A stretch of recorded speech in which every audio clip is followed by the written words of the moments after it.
Tell her when she's in your way. She's good. Fine. See this grain here? Sherwin, a malt and barley technician, is finishing the first steps of turning it all into malt barley.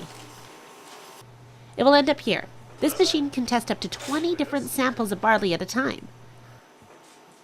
This malt actually tastes like dark chocolate.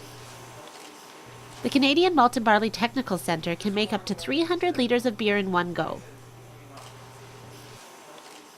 We have a traditional 4-vessel system here with the mash, lauter, kettle, and whirlpool. And up top we have 4 fermenters, so we can have 4 brews fermenting at any given time.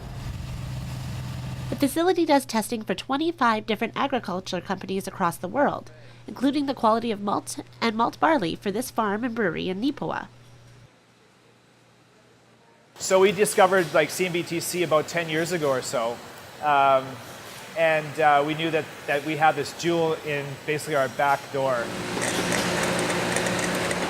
The owners of Farmery grow as much of their own grains and hops on site as possible to keep the beer local. And the CMBTC tests it to make sure the quality is consistent so that Farmery can get the same product every time.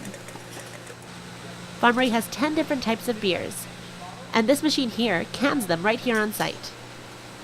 Depending on the day, Farmery can fill anywhere from 400 to 1,200 cans of beer, and then ships them off to Saskatchewan, Ontario, and throughout Manitoba for sale.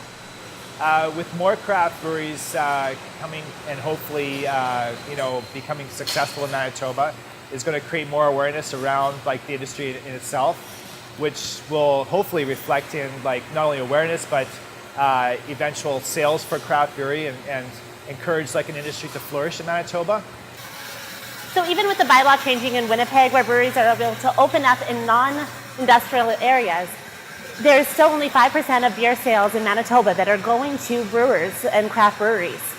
Coming here to Farmery and talking to the CMDTC, we saw that there is a really important relationship between the agriculture here in Manitoba as well as the malt and barley industry. The CMDTC is the only one of its kind here in the world, and Farmery is the only one in Manitoba that's actually making their own barley and turning it into beer right on site. For RRCTV, Nell Hansen.